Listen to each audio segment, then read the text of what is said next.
अस्मद्गुरुभ्यो नमः। श्रीरङ्गसिंहगिरिदेशिकपादसेवा प्राप्ता किल द्रविडवेदरहस्यजातं श्रीगौतमान्वयजमाश्रितभागधेयं गोपालदेशिकमहं शरणं प्रपद्ये।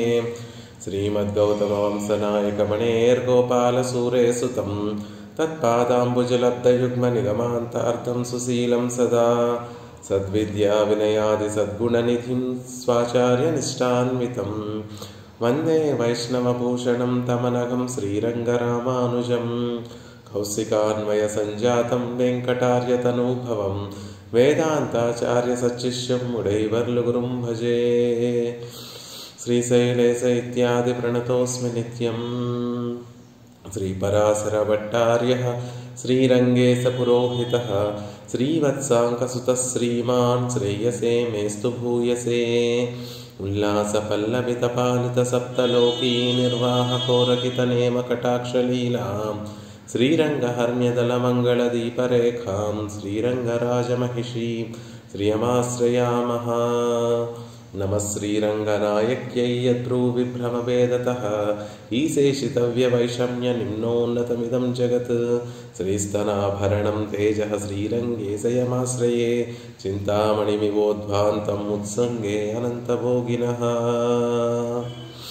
భాగవతోత్తములందరికీ దాసోహాలు సమర్పిస్తూ భట్టర్ వారు అనుగ్రహించినటువంటి శ్రీగుణరత్న కోశాన్ని అధ్యయనం చేసేటటువంటి ప్రయత్నం చేస్తున్నాం. అందులో భాగంగా 24వ శ్లోకాన్ని సేవించేటటువంటి ప్రయత్నం చేస్తున్నాం. నిన్నటి రోజున అందులో సగం శ్లోకాన్ని అర్థానుసంధానం చేశాము. ఇవాళ మిగిలినటువంటి సగాన్ని సేవించేటటువంటి ప్రయత్నం చేస్తున్నాం. తస్యాం చ త్వత్కృపావత్ నిరవధి జనతా విశ్రమార్హావకాశం సంకీర్ణం దాస్య తృష్ణాకలిత పరికరైః పుంభిరానందనిఘ్నైః స్నేహాదస్థానరక్షావ్యసనభిః అభయం సార్గచక్రాసి ముఖ్యైః ఆనందైకార్ణవం శ్రీః భగవతి యువయోః ఆహురాస్థానరత్నం. భట్టర్ వారు క్రిందటి శ్లోకాలలో ముందుగా పరమపదాన్ని, ఆ తర్వాత పరమపదంలో అత్యద్భుతంగా ఉండేటటువంటి విషయాలన్నిటినీ కూడా తెలియచేసి, ఆ తర్వాత పరమపదంలో ముఖ్య నగరమైనటువంటి పిరాట్టికి పెరుమాళ్ళకి ఇద్దరికీ కూడా రాజధాని అయినటువంటి శ్రీవైకుంఠాన్ని గురించి, ఆ వైభవాన్ని అంతటినీ కూడా తెలియచేసి, ఆ శ్రీవైకుంఠంలో కూడా పెరుమాళ్ళ వేయించేసి ఉండేటటువంటి ఆస్థానము ఆనంద మండపము అని చెప్పబడేటటువంటి ఆస్థానము ఆయర్కాళ్ మండపము అని 1000 అనేకమైనటువంటి స్థూనములతోటి ఉండేటటువంటి ఒక గొప్ప మండపాన్ని ఇక్కడ మనకి దాని వైభవాన్ని గురించి ఇక్కడ తెలియజేస్తున్నారు ఈ శ్లోకంలో. ఆ ఆస్థాన తిరుమామణి మండపం, పెరుమాళ్ళు వేయించేసేటటువంటి ఆ తిరుమామణి మండపం ఎలాంటిది, ఎంత గొప్పది అంటే, ఎలాంటిది అట, ఎంత గొప్పది, ఎంత వైశాల్యం కలిగినటువంటిది, ఎలాంటి స్థానం అది అంటే, పిరాట్టి యొక్క కృపలాగత్వత్ కృపావత్ నిరవధి జనతా విశ్రమార్హావకాశం, జనులందరికీ కూడా విశ్రమించడానికి తగినటువంటి చోటు. ఏమిటండి అలా చెప్తే ఎలా అర్థమవుతుంది అంటే, దానికి ఉపమానంగా పిరాట్టి కృపలాగా ఇది కూడా జనులందరికీ కూడా నిరవధి జనత విశ్రమార్హావకాశం, ఎంతమంది వచ్చినా కూడా హాయిగా విశ్రమించడం అంటే తాపత్రయాలు తొలగింపబడి హాయిగా ఆనందాన్ని అనుభవింపచేసేటటువంటి అద్భుతమైనటువంటి స్థానం ఇది అని తెలియజేస్తున్నారు.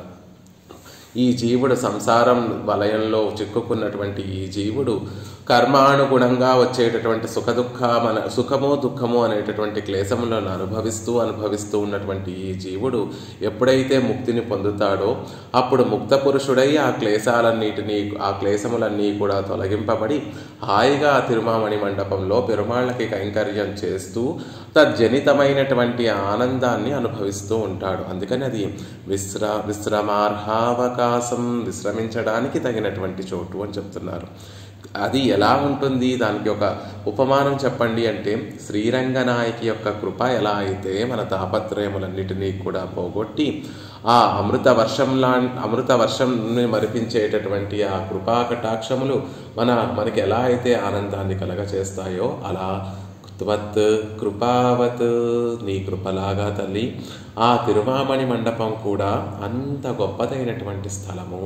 అలాగే ఆ తిరుమామణి మండపం ఎలా అయితే శ్రీరంగనాయకి యొక్క కృపకి వీరు అర్హులు వీరు అర్హులు కాదు అనేటటువంటి తారతమ్యం లేకుండా అందరి మీద ఒకేలా ఎలా అయితే రంగనాయకి యొక్క కృప ఎలా అయితే ప్రసరింపబడుతుందో ఆ స్థలానికి, ఆ తిరుమామణి మండపానికి వెళ్ళడానికి వీరికే అధికారం ఉంది, వీరికి యోగ్యత ఉంది, వీరికి యోగ్యత లేదు, అధికారం లేదు అనేటటువంటి తారతమ్యం లేకుండా నిరవధి జనత అందరూ కూడా ఎవరైతే పెరుమాళ్ళ యొక్క కటాక్షాన్ని పొందగలుగుతారో వారందరూ కూడా ఆ తిరుమామణి మండపానికి చేరేటటువంటి అవకాశం, యోగ్యత ఉన్నటువంటి వారే అని తెలియజేయడానికి కూడా త్వత్కృపావత్ అనేటటువంటి విషయాన్ని చెప్తున్నారు. ఇలాంటి ఆస్థానరత్నం యువయోహో ఆస్థానరత్నం ఆహు, ఆ మీ ఇద్దరికీ కూడా అది మీరు వేయించేసి ఉండేటటువంటి ఆనంద మండపంగా పెద్దలందరూ కూడా చెప్తున్నారు, పలుకుతున్నారు అనేటటువంటి విషయాన్ని చెప్తున్నారు. ఓహో, అంత విశాలమైనటువంటిదా ఆ మండపము? అయితే అది వెలవెలబోతూ ఉంటుందేమో, ఎవ్వరూ ఉండరేమో అక్కడ అనుకోవడానికి వీల్లేదు సుమా. అది ఎప్పుడూ కూడా సంకీర్ణం, కిటకిటలాడిపోతూ ఉంటుంది. అక్కడ ఉన్నటువంటి పురుషులందరితో కూడా నిత్యము కూడా నిండి ఉండేటటువంటిది, నిబిడంగా కిక్కిరిసిపోయి ఉండేటటువంటి ఒక స్థలము, ఒక మండపము అంటున్నారు.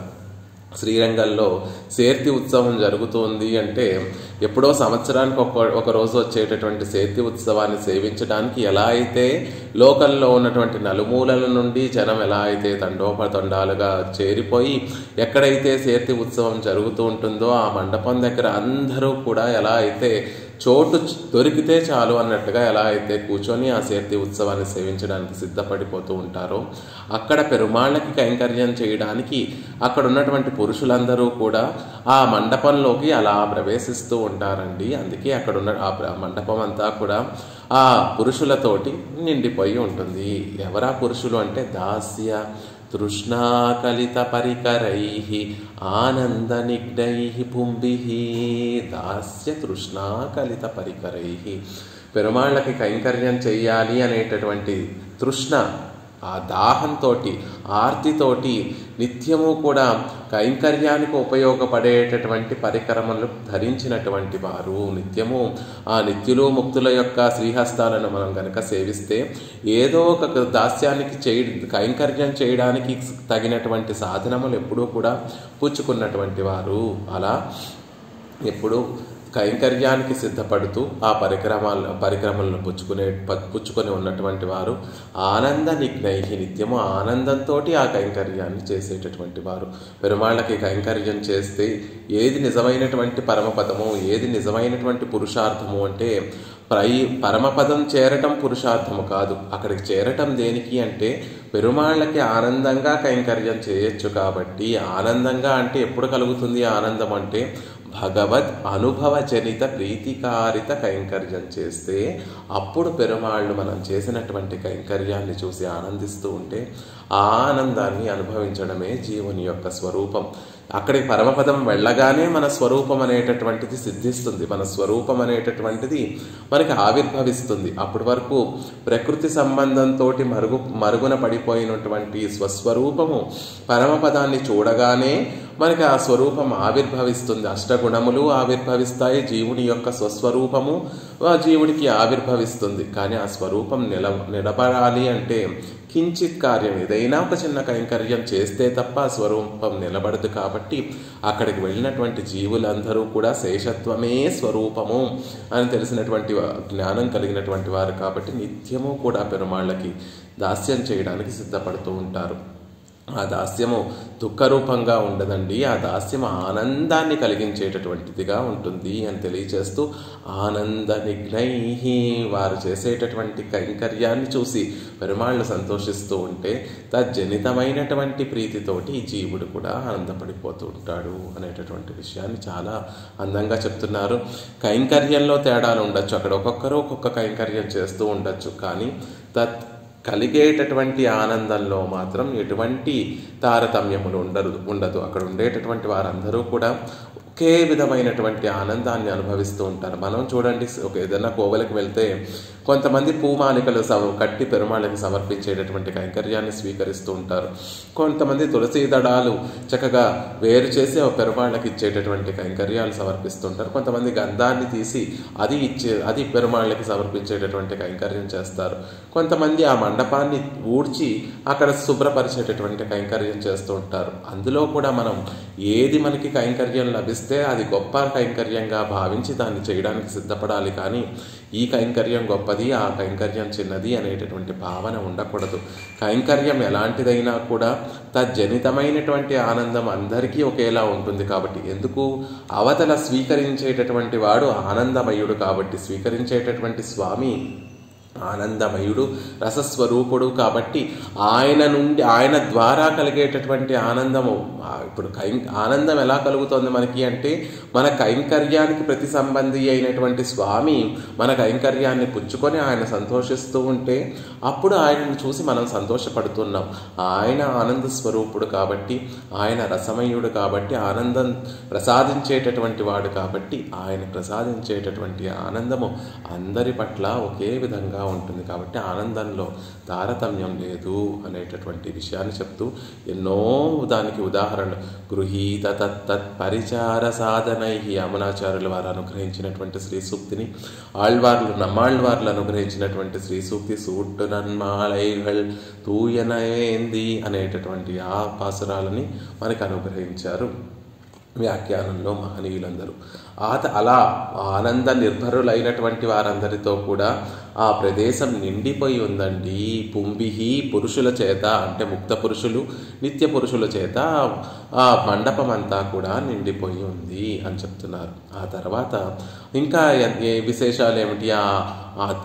ఆనంద మండపంలో, తిరుమామణి మండపంలో ఇంకా విశేషములు ఏమిటి అంటే, స్నేహాత్ అస్థాన రక్షా వ్యసనభిః అభయం సాంగ చక్రాసి ముఖ్యై. అక్కడ ఉన్నటువంటి నిత్య సూర్యుల కోటికి చెందినటువంటి దివ్యాయుధములన్నీ కూడా, అక్కడ ఆయుధములన్నీ కూడా ఆయుధ రూపాలలో ఉండకుండా నిత్య సూర్యుల యొక్క రూపాలలోనే ఉంటారు. చక్రం అంటే ఏదో చక్రం వలయాకారంలో ఉన్నటువంటి ఒక పదార్థంలా కాకుండా, ఒక యంత్రంలా కాకుండా, వారు కూడా నిత్యులుగానే నిత్య సూర్యుల్లాగే పురుష రూపంలో ఉంటారు. అలా ఆ ఉన్నటువంటి ఆ పంచాయుధాలందరూ కూడా సాంగము, చక్రము, అసి ముఖ్యై ఇతర ఆయుధములు అంటున్నారు. అంటే పెరుమాళకు సంబంధించినటువంటి సుదర్శనము, పాంచజన్యము, నందకము, కౌమోదకి, సాంగం అనేటటువంటి ఈ దివ్యాయుధములన్నీ కూడా పురుష రూపాలను ధరించి పెరుమాళ్ళకి ఎక్కడ ఏ ఆపద కలుగుతుందో అని భయపడుతూ దాన్నంతటినీ కూడా రక్షిస్తూ ఉంటారు. వారి రక్షణలో ఆ భయం లేకుండా ఉండేటటువంటి స్థానము. ఈ లోకంలో ఉంటే మనం చేసేటటువంటి కైంకర్యానికి ఎక్కడ అవధ్యం కలుగుతుందో, పెరుమాళ్ళకి ఎక్కడ అవధ్యం కలుగుతుందో అని నిత్యము కూడా చింతిస్తూ ఉండేటటువంటి లోకం ఇది. కానీ ఆ లోకంలో భయం అంటూ ఉండదండి. ఎందుకు అంటే పంచాయుధములన్నీ కూడా ఆ మండపాన్ని హాయిగా సంరక్షిస్తూ ఉంటాయి. పంచాయుధముల యొక్క సంరక్షణలో ఆ లోకమంతా కూడా పరిరక్షింపబడుతోంది. కాబట్టి అక్కడ భయం అంటూ లేదు. స్నేహాత్ అస్థాన రక్షా వ్యసనభిః సాంగ చక్రాసి ముఖ్యై అభయం. వారి రక్షణలో భయం లేనటువంటి చోటు అనేటటువంటి విషయాన్ని చెప్తున్నారు. ఎందుకు అసలు పరమపదం అంటేనే భయం, దోషములేమీ లేనటువంటి చోటు కదా. అసలు శుద్ధ సత్వమే ప్రకాశించేటటువంటి చోటు కదా. అలాంటప్పుడు ఈ సుదర్శనాళ్వాను, ఈ పాంచజన్యము, కౌమోదకి, ఈ నందకము, ఈ సాంగము, ఈ ఆయుధాలన్నీ కూడా ఎందుకు పెరుమాళ్ళని రక్షించాలని ఎప్పుడూ కూడా సిద్ధంగా ఉంటున్నాయి. అసలు అది అయోధ్య అని చెప్పారు కదా. ఎవరికి కూడా చేరడానికి కూడా ఎవరికి దాని మీద దండెత్తి దాని మీద విజయం సాధించలేనటువంటి లోకం అని చెప్పారు కదా. ఇప్పుడు పరాజయం పొందనటువంటి లోకం అపరాజిత అని చెప్పారు కదా. యోధ్యం అసఖ్యం అని చెప్పినటువంటి అయోధ్య కదా, చేరడానికి శక్యం కానటువంటి దండెత్తి వెళ్ళడానికి సాధ్యం కానటువంటి లోకం అని చెప్పారు కదా. అయినప్పటికీ కూడా అక్కడ ఆయుధములన్నీ ఎందుకు భయపడుతున్నాయి? పోనీ పెరుమాళ్ళు ఈ లోకంలోకి వచ్చారంటే ఇక్కడ కాల ప్రభావం ఉంటుంది. ఇక్కడ అందరూ కూడా తమోగుణం రజోగుణంతో నిండినటువంటి వారు పెరుమాళ్ళకి ఏ అవధ్యం చేస్తారో ఏ అవధ్యం కలిగిస్తారో అని ఇక్కడ ఆయుధములన్నీ కూడా బెంగపడుతూ సిద్ధంగా పెరుమాళ్ళని రక్షించడానికి ఉన్నాయి అంటే ఒక అర్థం ఉంది. కానీ అక్కడ ఎందుకు ఈ పెరుమాళ్ళని రక్షించడం కోసం ఈ ఆయుధములన్నీ కూడా సిద్ధంగా ఉంటాయని చెప్తున్నారు అంటే అతిశయించినటువంటి ప్రేమ చేత. పద ప్రయోగంలో స్నేహము వల్ల అనేటటువంటి విషయాన్ని చెప్తున్నారు. స్నేహం ఎక్కడైతే ఎక్కువగా ఉంటుందో ఎప్పుడు శంకతోనే ఉంటుంది. అతి స్నేహము ఎప్పుడూ కూడా అనుమానానికే దారి తీస్తూ ఉంటుంది అనేటటువంటి నానుడు ఉంటుంది. అంటే ఎవరి మీదైనా ఎక్కువ ప్రేమ ఉందనుకోండి, ప్రీతి ఉందనుకోండి, వారికి ఏం కలుగుతుందో ఏం ఆపద కలుగుతుందో అనేటటువంటి బెంగ ఎప్పుడూ కూడా ఉంటూ ఉంటుంది. రామచంద్రుడు, సీతాదేవి, లక్ష్మణస్వామి ముగ్గురు కూడా అరణ్యవాసానికి వెళ్ళడానికి సిద్ధపడినటువంటి మొదటి రోజు నిషాదాధిపతి అయినటువంటి గుహుడి దగ్గరికి శృంగిబేరపురానికి చేరి అక్కడ గుహుడి దగ్గర ఆతిథ్యాన్ని స్వీకరించి ఆనాడు అక్కడే పడుకోవడానికి సిద్ధపడతారు. చక్కగా గుహుడు అవన్నీ వారికి రామచంద్రుడు సీతాదేవి పడుకోవడానికి కావలసినటువంటి ఆసనములన్నిటినీ కూడా ఏర్పరిచి రామచంద్రుడు సీతాదేవి ఇద్దరూ కూడా శయనించి ఉంటే లక్ష్మణస్వామికి నిద్ర రాలేదు. ఎప్పుడు ఆయన అహం సర్వం కరిష్యామి జాగ్రత్త స్వపతశ్చే అని చెప్పినటువంటి వాడు కాబట్టి రామచంద్రుడు సీతాదేవి సుఖంగా శయనించి ఉన్నటువంటి సందర్భంలో లక్ష్మణస్వామి వారి చుట్టూతా బాణాలు పుచ్చుకొని చుట్టూతా తిరుగుతున్నాడట. అది దూరం నుంచి గమనించినటువంటి గుహుడు లక్ష్మణస్వామి సొంత తమ్ముడే అయినప్పటికీ కూడా ఒక తమ్ముడు రామచంద్రుడిని అరణ్యవాసానికి పంపించేశాడు. ఇక ఈ తమ్ముడు రామచంద్రుడికి ఏ అపాయం కలగచేస్తాడేమో అనేటటువంటి శంకతోటి అనుమానంతో, ఎందుకు అంత అనుమానం గృహుడికి అంటే లక్ష్మణస్వామి ఎలాంటి వాడు, తనకి నియమ నిబంధనలు ఏమీ లేకపోయినా అతనికి వనవాసం విధించకపోయినా కూడా నేను రామచంద్రుడికి సీతాదేవికి సేవ చేసుకుంటాను అని రామచంద్రుడి వెంట వచ్చినటువంటి వాడు, అంత ప్రేమతోటి వారిద్దరి వెంట వచ్చినటువంటి వాడు. అయినప్పటికీ కూడా ఆ విషయాలన్నీ మర్చిపోయినటువంటి గుహుడు రామచంద్రుడికి ఏ అపకారం చేస్తాడో అనేటటువంటి భయంతో, బెంగతోటి, అనుమానంతో గుహుడు కూడా లక్ష్మణస్వామిని చూస్తూ అలాగే మెలుకొని ఉన్నాడట. ఇదంతా చూసినటువంటి ఆ శృంగిబేరపురంలో ఉన్నటువంటి జనులందరూ కూడా గుహుడేమో కిరాతకుడు, లక్ష్మణుడేమో ఒక తమ్ముడు భరతుడేమో రామచంద్రుడికి అపకారం కలగజేశాడు, ఈ తమ్ముడు ఏం చేస్తాడో అని భయంతో వారందరూ ఆ శృంగిబేరపురంలో ఉన్నటువంటి జనులందరూ కూడా మేల్కొని ఉండి గుహుడి వల్ల రాముడికి ఏ అపాయం కలగకూడదు, లక్ష్మణుడి వల్ల రాముడికి ఏ అపాయం కలగకూడదు అనేటటువంటి భావనతోటి ఆ ఊరిలో ఉన్నటువంటి ప్రతి ఒక్కరూ కూడా ఆ రాత్రి ఎవ్వరూ కూడా నిద్రపోకుండా లేచి ఉండి రామచంద్రుడిని సీతాదేవిని రక్షిస్తూ ఉన్నారట. ఆనాడు సుఖంగా ఎవరైనా పడుకున్నటువంటి వారు ఎవరైనా ఉన్నారా ఆ శృంగిబేరపురంలో అంటే కేవలం రామచంద్రుడు సీతాదేవి మాత్రమే. మిగిలినటువంటి వారందరూ కూడా అతిశయించినటువంటి స్నేహం వల్ల, ప్రేమ వల్ల రామచంద్రుడికి సీతాదేవికి ఏ అపకారం కలుగుతుందో అనే బెంగతోటి ఎవ్వరూ నిద్రపోకుండా కనురెప్ప వేయకుండా వారందరినీ కూడా రక్షిస్తూ ఉన్నారట. అలా స్నేహాద్ ఆస్థాన రక్షా వ్యసనభిః సాంగచక్రాసి ముఖ్యైః అభయం. అక్కడ పరమపదంలో కూడా ఎక్కడ ఏ ఆపద కలుగుతుందో స్వామికి అనేటటువంటి బెంగతోటి, ఎవరొచ్చి ఏ రాక్షసులు వచ్చి దండెత్తి వస్తారో అనేటటువంటి శంకతోటి నిత్యము కూడా పంచాయుధములన్నీ కూడా రక్షిస్తూ ఉంటాయి అని చెప్తారు. అలా వారికి భయం కలగడానికి ఏదైనా ప్రేరణ ఉండాలి కదండి, ఏదో ఒక కారణం ఉండడం వల్ల వారు అలా ప్రవర్తిస్తూ ఉంటారు కదా. ఏమిటి ఆ కారణము అంటే ఒక దానికి దానికి ఒక చక్కటి ఉదాహరణ చెప్తారు. తిరుమలై పిరాన్ ఆళ్వార్లలో తిరుమలై ఆళ్వార్లు వారు అనుగ్రహించినటువంటి నాన్ముగన్ తిరువందాది అనేటటువంటి ఒక ప్రబంధంలో ఒక పాసురంలో చెప్తారు. ఎందుకు అంటే ఆంగు ఆరవార అపారమదు కేట్టు అజులుం ఇమిజుం పూంగార్ అరవు. అక్కడ ఆదిశేషుడు పరమపదంలో మనం ఆదిశేషుడిని సేవిస్తే ఆ ఆదిశేషుడు ఎలా ఉంటాడు అంటే పెద్ద సింహాసనం ఉంటుంది. ఆ సింహాసనం మీద అష్టదళ పద్మం ఉంటుంది. ఆ పద్మం మీద ఆదిశేషుడు వేయించేసి ఉంటాడు. దాని మీద పిరాటిమారులతోటి పెరుమాళ్ళు వేయించేసి ఉంటారు. ఆదిశేషుడేమో తెల్లటి వర్ణంలో ఉంటాడు. ఆయన పైన చక్కటి మణులన్నీ ప్రకాశిస్తూ ఉంటాయి. అంతేకాకుండా ఆదిశేషుడు ఎప్పుడూ కూడా ఆయన నోరుని తెరిచి ఎప్పుడూ బుసలు కొడుతూ నోటి నుండి విషజ్వాలలు చిమ్ముతూ ఉంటాడు అని ఆ పాసురంలో అగ్నిని వెలువరుస్తూ ఉంటాడు. అంటే నోటి నుండి విషజ్వాలతో కూడిన అగ్ని శిఖల లాంటి ఆ విషజ్వాలను నలుదిక్కులకి కూడా చిమ్ముతూ ఉంటాడు ఆదిశేషుడు అని చెప్తారు. ఎందుకండి, పెరుమాళ్ళ ఎక్కడైనా వేయించేసి ఉంటే ఆయన స్పర్శతోటి ఉప్పొంగిపోయేటటువంటి ఆదిశేషుడు ఇలా అక్కడ విషజ్వాలను చెమ్మటం ఏమిటి?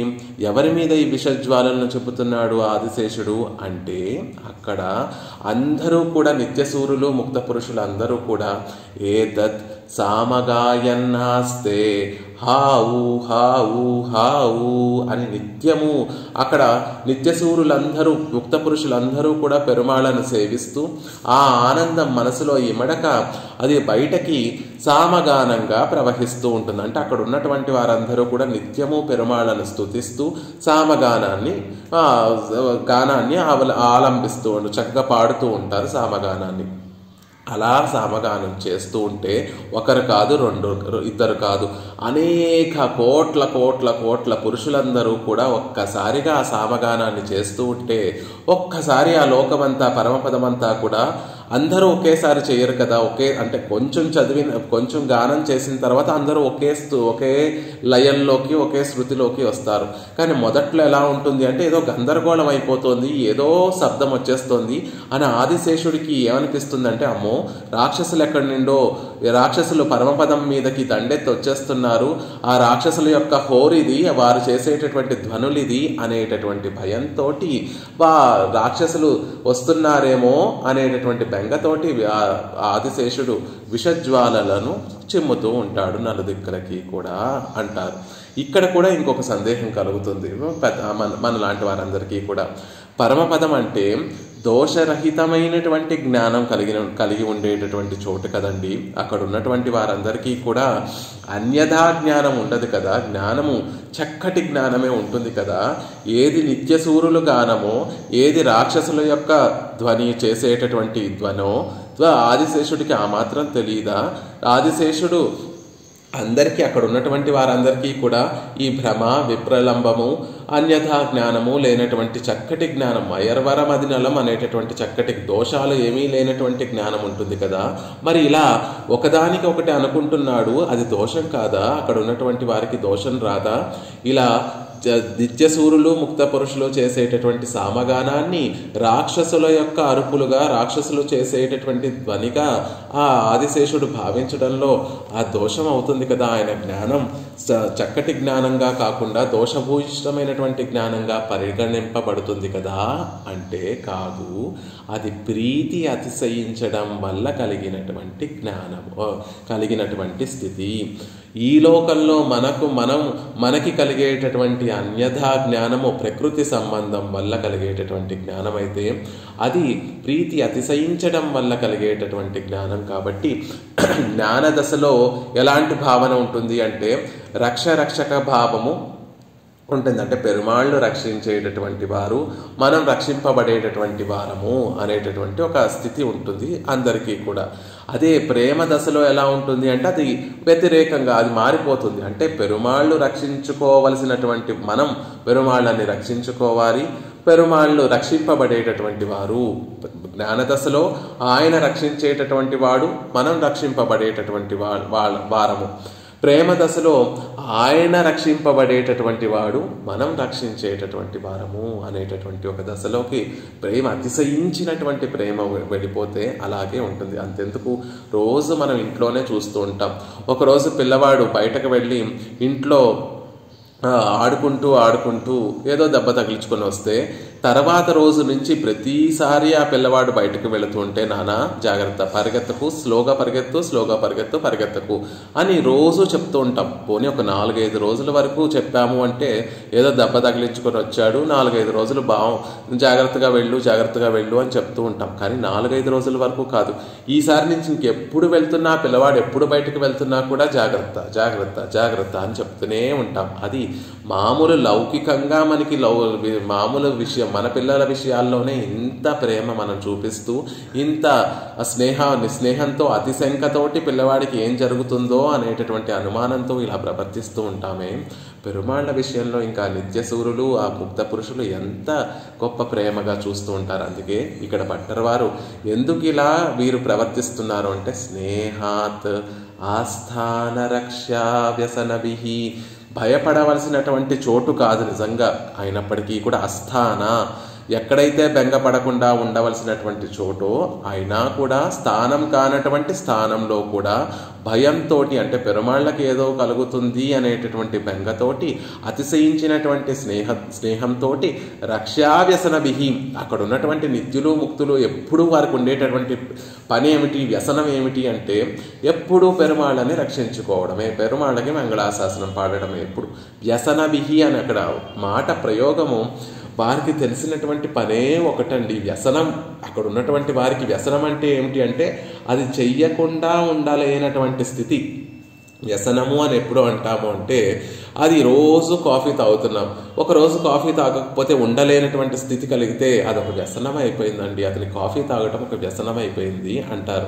అలాగే అక్కడ నిత్యసూరులందరికీ కూడా వ్యసనం ఏమిటి అంటే రక్షించుకోవడం, పెరుమాళ్ళని రక్షించుకోవడం, పెరుమాళ్ళకి మంగళాశాసనం చేయడమే అక్కడ ఉన్నటువంటి వారికి వ్యసనం. కాబట్టి స్నేహాత్ అస్థాన రక్షా వ్యసనభిః, ఆ స్థానం కానటువంటి స్థానంలో భయాన్ని పెంచుకొని పెరుమాళ్ళకి ఏమైపోతుందో అనేటటువంటి బెంగతోటి, అలాంటి భావన ఎందుకు కలుగుతోంది? స్నేహాత్తు, అతిశయించినటువంటి స్నేహంతో. స్నేహము అంటే ఇప్పుడు పిండి ఉందనుకోండి, ఆ పిండిలో గనక మనం కొంచెం నీళ్లు వేసి కలిపితే ముద్ద అవుతుంది. ఆ ముద్ద ఒకదానితో ఎలా ఉంటుంది, ఆ పిండి పదార్థం అంతా కూడా ఒకదానితో కలిసిపోయి జిడ్డైనటువంటి పదార్థంగా మారిపోతుంది. అది స్నేహం అంటే ఒకరిని విడిచి ఒకరు ఉండలేనటువంటి స్థితి. స్నేహానికి ఉదాహరణ చెప్పాలి అంటే, దశరథ మహారాజుకి రామచంద్రుడి పట్ల ఉన్నటువంటి భావనను స్నేహభావంతో చెప్తూ ఉంటారు. రామచంద్రుడు ఇక అరణ్యానికి వెళ్ళి తిరిగి రాడు అని తెలిసినటువంటి మరుక్షణము ఈ దశరథ మహారాజు ఇంకా ఉండలేక, శరీరంతో ధరించి ఉండలేక ఆ ప్రాణాలు విడిచిపెట్టేసేటటువంటి స్థితి కలిగింది దశరథ మహారాజుకి. అది స్నేహం అంటే, ఒకరిని విడిచి ఒకరు ఉండలేనటువంటి స్థితి, అతిశయించినటువంటి ప్రేమ కలిగినటువంటి స్థితిని స్నేహము అంటారు. అలా స్నేహాత్ అస్థాన రక్షా వ్యసనభిః, రక్షించవలసినటువంటి విషయమే లేదు. పెరుమాళ్ళకి అక్కడ ఎటువంటి ఆపద కలగకపోయినా కూడా ఎక్కడ పెరుమాళ్ళకి అవధ్యం కలుగుతుందో అనేటటువంటి ఉద్దేశంతో సారంగ చక్రాసి ముఖ్యైః అభయం, అక్కడ ఉన్నటువంటి ఆ ఆయుధములన్నీ కూడా, పంచాయుధములన్నీ కూడా పెరుమాళ్ళని నిత్యము కూడా కాపాడుతూ ఉంటారు. వారి యొక్క రక్షణలో భయం లేనటువంటి చక్కటి చోటు ఆ తిరుమామణి మండపము అనేటటువంటి విషయాన్ని ఇక్కడ తెలియజేస్తున్నారు. పరమపదంలో నిర్భయంగా, సహజంగానే నిర్భయంగా ఉండేటటువంటి ఆ పరమపదంలో అభయం అని చెప్పవలసినటువంటి అసలు అవసరమే లేదు.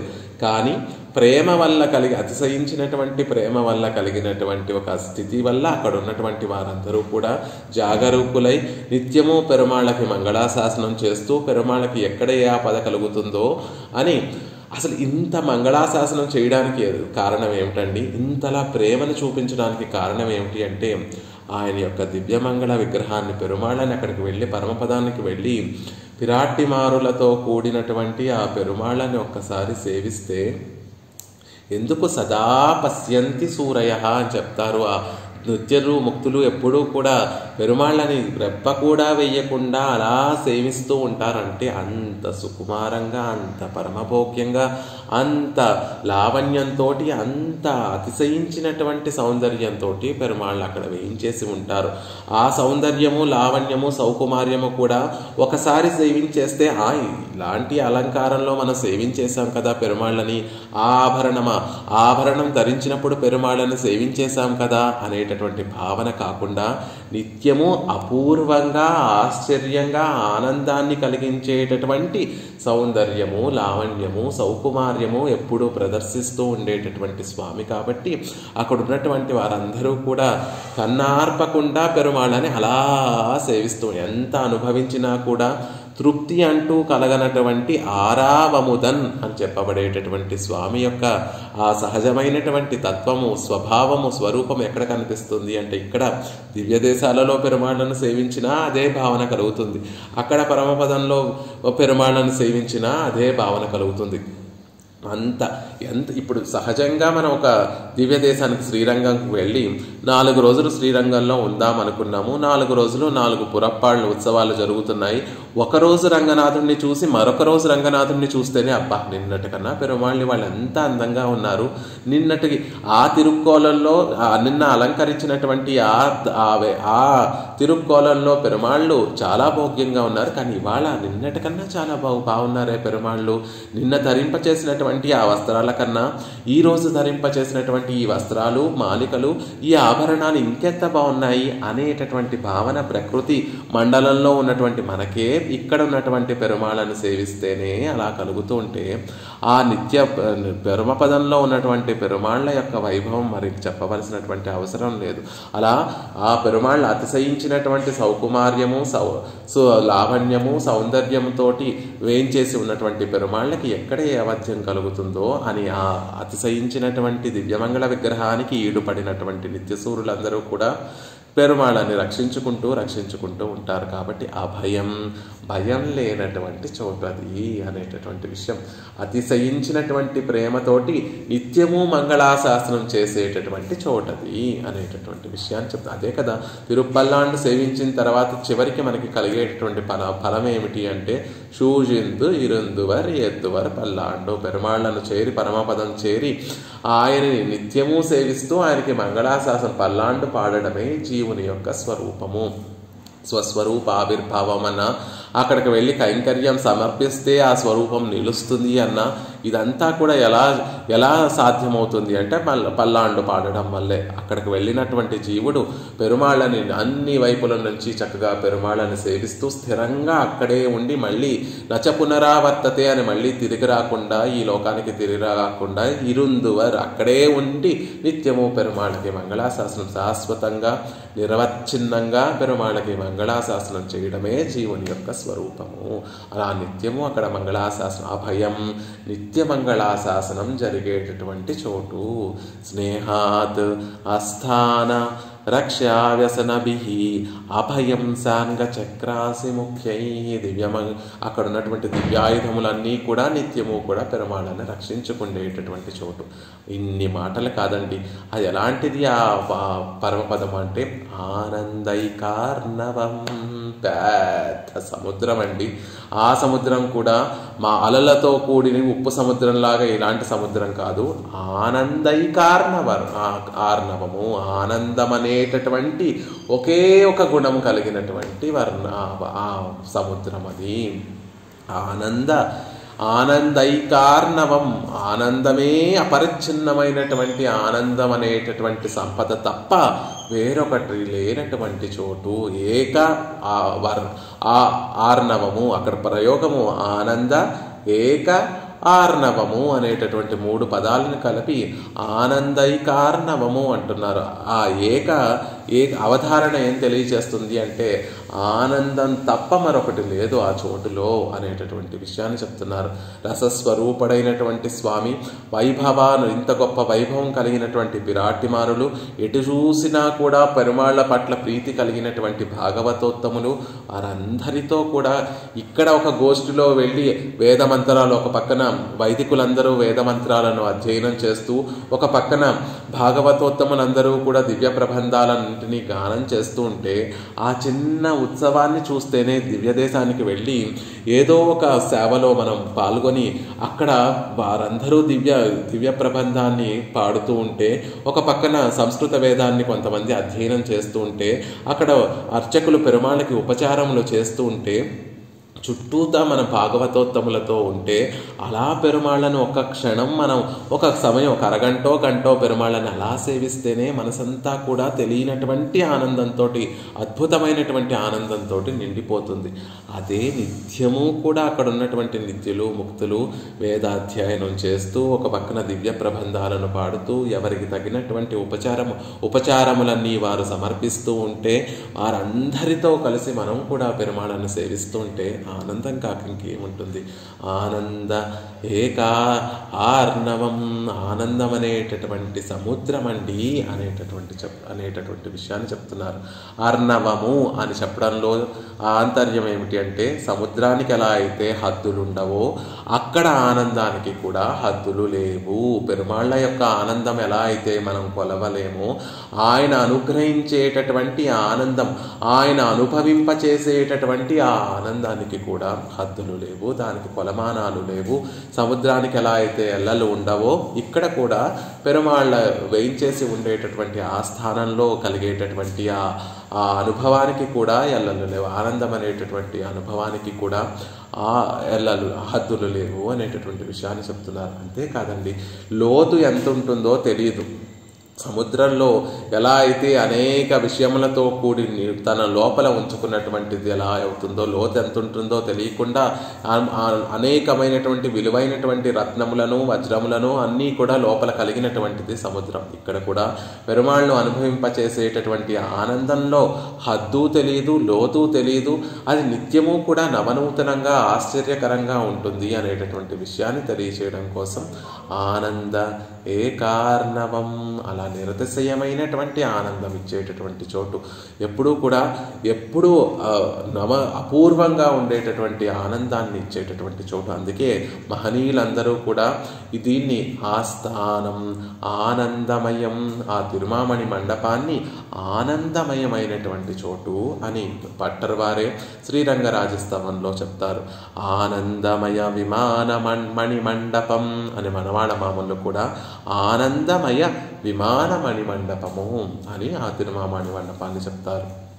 అలాంటి మండపాలలో ఆనంద నిఘ్నై ఆనంద ఐకార్ణవర్ణై అని చెప్పడంలో అక్కడ ఉన్నటువంటి వారందరినీ కూడా ఆనందింపచేసేటటువంటి చక్కటి మండపం తల్లి. అలాంటి ఆ మండపాన్ని యువయోహు ఆస్థానరత్నమాహు, మీ ఇద్దరికీ సంబంధించినటువంటి గొప్ప ఆస్థానము, రత్నము, ఆస్థాన రత్నము అంటున్నారు. ఇక్కడ రత్న పదం కూడా శ్రేష్టమైనటువంటి స్థానము. మీకున్నటువంటి అన్ని స్థానాలలో కూడా గొప్పదైనటువంటి స్థానం ఏమిటి అంటే, అదిగో పరమపదంలో ఆ తిరుమామణి మండపమే శ్రేష్టమైనటువంటి స్థానము. పరమాత్మ అనేక చోట్ల వేయించేసి ఉంటాడు. క్షీరాబ్దిలో, పరమపదంలో, క్షీరాబ్దిలో, విభావతారాలలో, ఈ లీలా విభూతిలో మన అంతర్యామిగా మన ఆత్మల్లో లోపలికి ఆత్మకి లోపల అంతర్యామిగా తిరుమేనిగా ఇక్కడ కూడా పెరుమాళ్ళు వేయించేసి ఉంటారు. ఈ 5 స్థానాలలో కన్నా కూడా గొప్పదైనటువంటి స్థానంగా మహనీయులందరూ కూడా ఆ తిరుమామణి మండపమే మీకు గొప్పదైనటువంటి స్థానంగా పెరుమాళ్ళు చెప్తూ ఉంటారు. పరమాత్మ క్షీరాబ్దిలో ఉన్నప్పటికీ కూడా అక్కడ పరమాత్మ వేయించేసింది, క్షీరాబ్దికి వేయించేసి ఉంది రక్షించడం కోసం. రక్షణ సృష్టించడము, రక్షించడము, లయం చేయడం అనేటటువంటి వ్యాపారాలన్నీ చేయడం కోసం. కాబట్టి అది ఆయనకి ఎలాంటిది అంటే క్యాంప్ ఆఫీస్, అంటే ఆయన పనులన్నీ చేసుకోవడానికి తగినటువంటి స్థానంగా ఉంటుంది. కాబట్టి అక్కడ కూడా వారిద్దరు పిరాట్టి పెరుమాళ్ళు అన్యోన్యంగా ఆనందంగా ఉంటారు అనేటటువంటి అవకాశము తక్కువగా ఉంటుంది. ఇక విభవావతారంలో పెరుమాళ్ళు ఇక్కడికి వేయించేసినప్పుడు రామచంద్రుడిగా, సీతాపిరాట్టిగా వేయించేసినప్పటికీ కూడా వారిద్దరి మధ్య ఎడబాటు కలిగింది. రుక్మిణిగా కృష్ణుడిగా వచ్చినప్పటికీ కూడా వారంతా అన్యోన్యంగా ఉన్నప్పటికీ కూడా అది కొంతకాలమే ఉంది. ఇక అంతర్యామిగా మన మనసుల్లో పెరుమాళ్ళు వేయించేసి ఉంటే అది ఎలా ఉంటుంది అంటే, ఒక ముళ్ళ పాన్పు మీద బలవంతంగా పెరుమాళ్ళని పిరాటిని కూర్చోపెట్టినట్టే ఉంటుంది. మనం మనసంతా కూడా కలుషితమైనటువంటి మనసు కాబట్టి అందులో కూడా పరమాత్మ వేయించేసి ఉన్నప్పటికీ కూడా అది ఇబ్బందికరంగానే పెరుమాళ్ళు వేయించేసి ఉంటారు. అర్చా తిరుమేనిగా ఇక్కడ పెరుమాళ్ళు వేయించేసినప్పటికీ కూడా అర్చక పరాధీనుడై అందరినీ రక్షించడం కోసం సౌలభ్య సౌశీర్యాలతోటి పరమాత్మ వేయించేసి ఉన్నప్పటికీ కూడా నిత్యము ఆనందంగా గడుపుతున్నటువంటి విషయంగా ఉండదు. కాబట్టి ఏది మీకు ఉన్నటువంటి స్థానాలలో వల్ల కూడా శ్రేష్టమైనటువంటిది ఏమిటి అంటే ఆ పరమపదం తల్లి. అక్కడ హాయిగా పెరుమాళ్ళు పిరాటిమారులతో వేయించేసి ఉండి ఆనందాన్ని అనుభవిస్తూ ఆయన ఆనందాన్ని పంచుతూ అనుభవింపచేస్తూ ఉంటాడు. కాబట్టి యువయో ఆస్థానరత్నమాహు, ఇది మీ ఇద్దరికీ కూడా గొప్పదైనటువంటి ఆస్థానంగా అందరూ తెలియచేస్తున్నారు అని చెప్తున్నారు. ఇంతకీ ఆ ఆస్థానానికి ఇంత వైభవం కలగడానికి కారణం, ఆ రాజధానికి ఇంత వైభవం కలగడానికి కారణం ఏమిటో తెలుసా తల్లి? భగవతి శ్రీహి, నీది అవ్వడం వల్ల. శ్రీహి, శ్రీ సంపదలను ఇచ్చేటటువంటి తల్లి భగవతి, కళ్యాణ గుణములతోటి ఉన్నటువంటి తల్లి. ఇక్కడంతా కూడా ఆనందం ఆనందం ఆనందం ఆనందం అనేటటువంటి గుణాన్ని అంతటినీ కూడా తెలియచేస్తున్నారు. ఆ ఆనందం అనేటటువంటి సంపద కలిగినటువంటి ఓ రంగనాయకి శ్రీహి భగవతి శ్రీహి యువయోహో ఆస్థానరత్నమాహు అనేటటువంటి విషయం. ఈ తిరుమామణి మండపానికి ఇంత వైభవం కలగడానికి కారణము, ఆ అపరాజిత శ్రీ వైకుంఠము అయోధ్య అని చెప్పబడేటటువంటి రాజధానికి అంత వైభవం కలగడానికి కారణము శ్రీహి భగవతి శ్రీహి తల్లి రంగనాయకి, నీ వల్లే ఇంత గొప్ప వైభవం కలుగుతోంది. నువ్వు అక్కడ వేయించేసి ఉండడం వల్లే అది ఆనందైకార్ణవమవుతోంది. ఆనంద నిఘ్నైహి అని అక్కడ ఉన్నటువంటి వారందరూ కూడా నిత్యము ఆనందాన్ని పొందగలుగుతున్నారు. ఆ లక్ష్మీదేవి చూడండి, ఎన్ని సంపదలు ఉన్నప్పటికీ కూడా ఆ లక్ష్మీదేవి కటాక్షం లేకపోతే ఆ సంపదల్ని అనుభవించి పొందేటటువంటి ఆనందం అనేటటువంటిది కరువవుతూనే ఉంటుంది. చాలామందికి సంపదలు ఉన్నప్పటికీ కూడా ఆనందం లేకపోవడానికి కారణం ఏమిటి అంటే లక్ష్మీ కటాక్షం లేకపోవడం వల్లే. ఎవరి మీదైతే రంగనాయకి కటాక్షం పడుతుందో వారికి సకల విధములైనటువంటి సంపదలు కలుగుతాయి. అంతేకాకుండా వాటిని అనుభవించే తద్వారా పొందేటటువంటి ఆనందము కూడా కలుగుతుంది అనేటటువంటి విషయాన్ని చెప్తారు. మనసి విలసితాక్ష్ణ భక్తి సిద్ధాంజనేన శృతి శిరసి నిగూఢం లక్ష్మీతే వీక్షమాణా నిధిమివ మహిమానం భుంజతే ఏపి ధన్యా. కేవలము సంపదలు కలగటమే కాదు, భుంజతే ఏపి ధన్యాహ, ధన్యులు అవుతున్నారు, ధనం కలిగినటువంటి వారు అవుతున్నారు. కానీ నీ కటాక్షం ఉంటే ఆ ధనాన్ని భుంజతే అనుభవించి ఆనందించేటటువంటి వారు కూడా అవుతున్నారు అని భట్టర్ వారు చెప్పినట్టుగానే ఇక్కడ కూడా కేవలం సంపదలు ఉంటే ఆనందం కలగదు. ఎవరి మీద అయితే రంగనాయకి కటాక్షం పడుతుందో వారికి సంపదలతో పాటు ఆ సంపదల ద్వారా కలిగేటటువంటి ఆనందం అనేటటువంటి గొప్ప ఐశ్వర్యం కూడా కలుగుతుంది. కాబట్టి ఆలోకం అపరాజిత ఆ శ్రీవైకుంఠమైన అందులో తిరుమామణి మండపమైన ఇంత గొప్పగా ఆనందమయంగా ఇంత గొప్ప ఐశ్వర్యంతో నిండి ఉంది అంటే శ్రీహి భగవతి శ్రీహి రంగనాయకి నీ కటాక్షం వల్లే తల్లి అనేటటువంటి విషయాన్ని భట్టర్ వారు చమత్కారంగా ఇందులో చెప్తూ ఈ శ్లోకంలో ఆ తిరుమామణి మండపం యొక్క వైభవము, అందులో అది కూడా పిరాట్టిమారుల వల్లే పెరుమాళ్ళకి పిరాట్టిమారులకి కూడా గొప్పదైనటువంటి ఆస్థానంగా తెలియచేస్తూ దానికి అంత వైభవం కలగడానికి కారణం రంగనాయకి యొక్క కటాక్షమే అనేటటువంటి విషయాన్ని తెలియజేస్తున్నారు.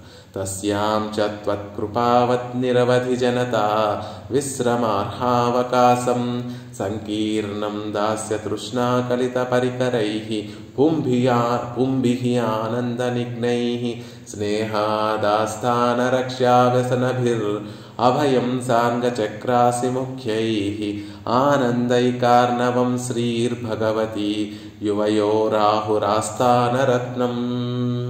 శ్రీమతే రమ్యజా మాతృమునీంద్రాయ మహాత్మనే శ్రీరంగవాసినే భూయాత్ నిత్యశ్రీః నిత్యమంగళం. సటారేటిరాత్ ప్రోక్త త్రయ్యంతార్ధప్రదాయనే అస్మదాచార్యవర్యాయ గోపాలార్యాయ మంగళం. మంగళాశాసన పరైర్మదాచార్య పురోగమై సర్వైశ్చ పూర్వైరాచార్యై సకృతాయాస్తు మంగళం. ఆ తల్లి రంగనాయకి కటాక్షంతో మనం ఇక్కడ ఉన్నంతకాలము కూడా ఆనందంతో జీవితాన్ని గడపాలని, ఈ శరీరం పడిపోయిన తర్వాత ఆచార్య కటాక్షంతో అక్కడికి చేరి పరమపదం చేరి అక్కడ ఆ ఆనందాన్ని అంతటినీ కూడా రంగనాయకి కటాక్షంతో పెరియ పిరాట్యార్ కటాక్షంతో అక్కడ కూడా ఆనందాన్ని అనుభవించే